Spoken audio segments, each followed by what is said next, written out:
Salut à vous tous, bienvenue sur CC Info 91, la chaîne YouTube consacrée aux non-voyants. Présenté par Alain Leclerc, avec Pascal Cusson. Musique de notre ami José Licenciato, qui nous l'offre gratuitement la musique, merci à lui.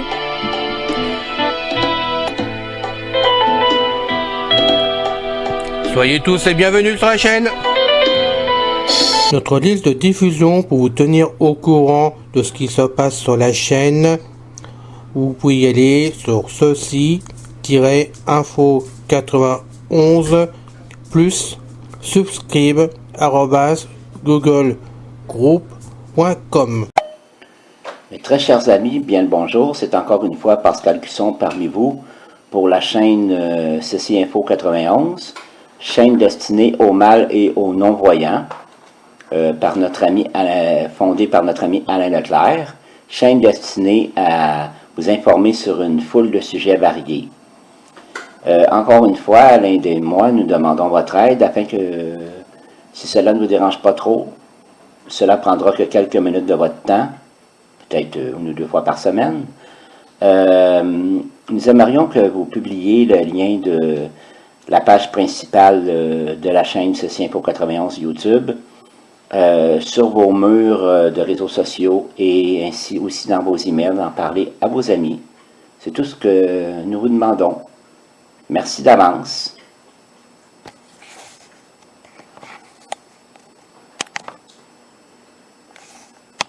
Qu'est-ce que altermondialisme numéro 1 introduction et historique. L'altermondialisme est un mouvement qui propose des alternatives à la mondialisation. Les altermondialistes cherchent une réforme de la mondialisation dans laquelle les principes du droit humain, de la justice économique et de la protection de l'environnement seraient respectés. L'altermondialisme désigne un mouvement promouvant l'idée qu'une autre organisation du monde est possible et qui, sans rejeter la mondialisation, se propose de la réguler.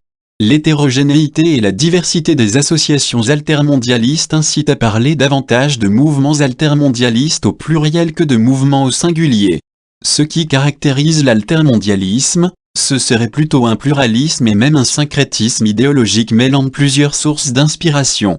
Le mouvement connaît son apogée dans les années 2000. De manière générale, le mouvement s'oppose au libéralisme économique et à la mondialisation économique des pratiques financières pour favoriser une économie plus sociale et mieux répartie. Ces oppositions conduisent à une recherche d'alternatives, globales et systémiques, à l'ordre international de la finance et du commerce. Les mouvements altermondialistes considèrent que l'humanité appartient, du fait de la mondialisation, à une seule communauté et que la politique partisane ne permet plus de transformer la société. Marquée par une culture qui pourrait se rattacher à la tradition libertaire ou à l'écologie radicale, le mouvement oscille entre réformisme, par exemple à travers la revendication d'une taxe Tobin proposée à la création d'attaques, et activisme. En fin de compte, ces luttes partagent un même radicalisme, même si certaines impliquent des revendications immédiates et d'autres des enjeux à long terme. On trouve un certain nombre de prises de position et de revendications communes à de nombreuses organisations, une contestation de l'organisation interne, du statut et des politiques des institutions mondiales, telles que l'Organisation mondiale du commerce, OMC, le Fonds monétaire international, FMI, l'Organisation de coopération et de développement économique, OCDE, le G7 et la Banque mondiale, la justice économique, l'autonomie des peuples, la protection de l'environnement et l'arrêt de la surexploitation des ressources, la protection des droits humains fondamentaux, la démocratisation des institutions. Le mouvement se rassemble parfois autour du slogan « Un autre monde est possible » ou plus récemment « D'autres mondes sont possibles ». Historique. Le terme anti-mondialisation a été le premier utilisé par les journalistes pour désigner le mouvement contestataire. En 1999, le terme altermondialisme ou altermondialisation, d'origine belge, fut introduit dans la francophonie pour mettre en avant le caractère favorable d'une partie du mouvement à une forme de mondialisation qui serait différente de la mondialisation actuelle. Le terme lui-même est la reprise du slogan « Un autre monde est possible ». Prémisse l'altermondialisme se composant d'acteurs et d'organisations de différentes formes, son origine ne se rattache pas à une date bien définie. Elle s'enracine néanmoins dans les mouvements de contestation émergents au début des années 1980 dans les pays du Sud avec la lutte, d'abord contre la dette du tiers-monde et les plans d'ajustement structurel du FMI, puis contre l'Organisation mondiale du commerce, OMC, créée en 1994. L'altermondialisme apparaît en partie comme une conjonction entre différents courants occidentaux critiques du capitalisme et des courants anti-impérialistes du Sud. Ainsi, en 1984, naissent le Tier World Network à Penang, Malaisie, association consacrée au développement et aux échanges Nord-Sud, et les contre-sommets, dont le premier se tient à Londres, sous le nom de Oder Economic Summit. Formation du mouvement en 1988 à Berlin, a lieu la première mobilisation de masse contre l'Assemblée annuelle du Fonds monétaire international et de la Banque mondiale. Un contre-sommet contre le G7 a été organisé à Paris en juillet 1989. L'événement s'appelait Ça suffit comme ça et visait principalement à annuler la dette contractée par les pays du Sud. Une manifestation a rassemblé 10 000 personnes et un concert important a eu lieu sur la place de la Bastille avec 200 000 personnes. C'était le premier événement anti-G7, 14 ans avant celui de Washington. La principale conséquence politique était que la France prenait position pour favoriser l'annulation de la dette.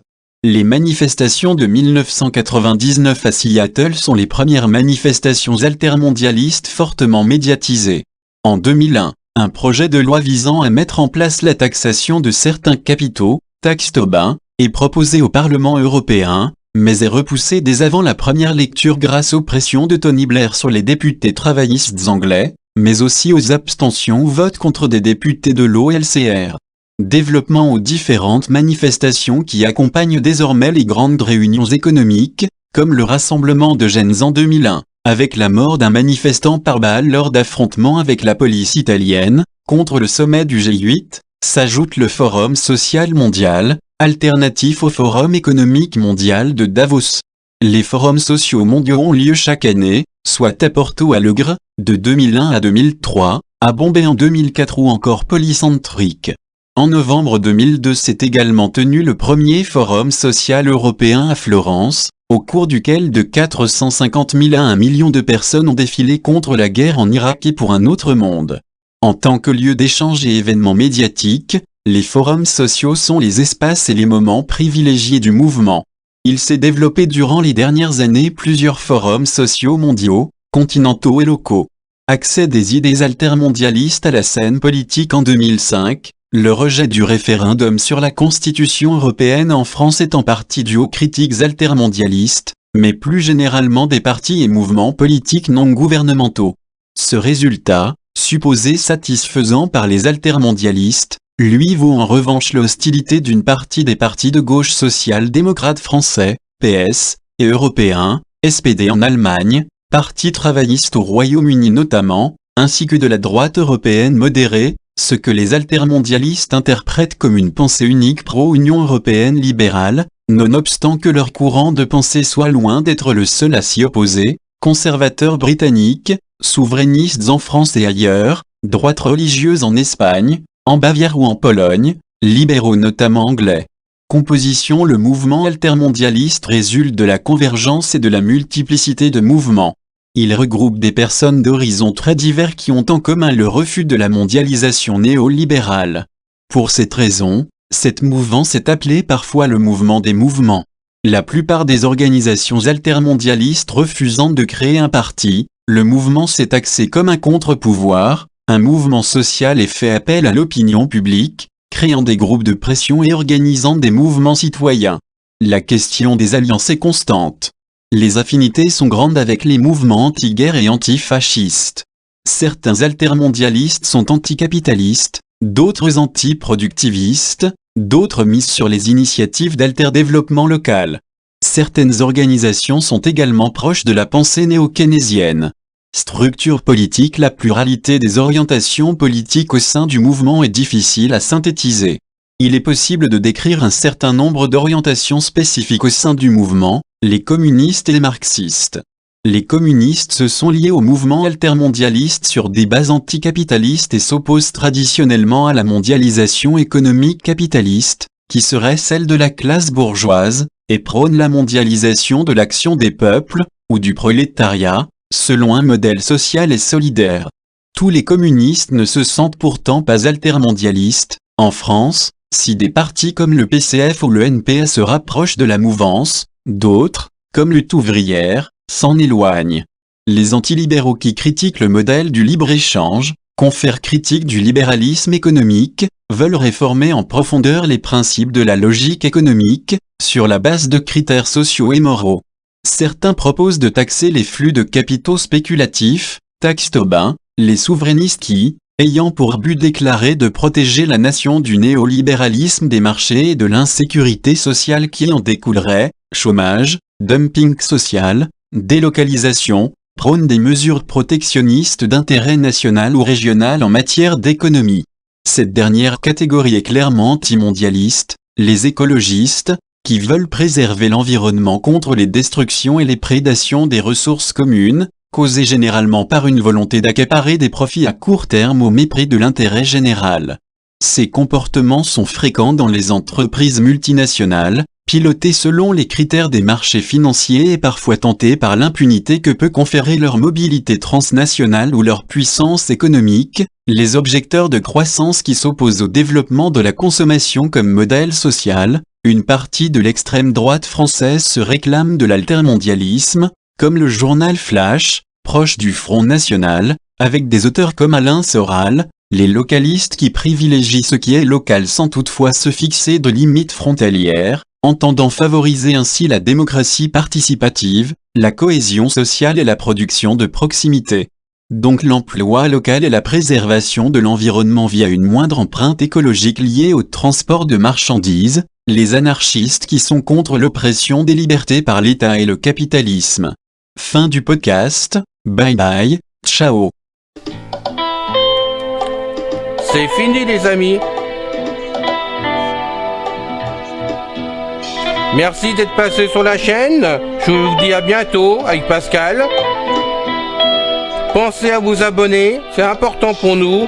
Pensez à venir sur notre forum, c'est aussi important pour nous. Bye bye les filles. Salut les gars. À bientôt.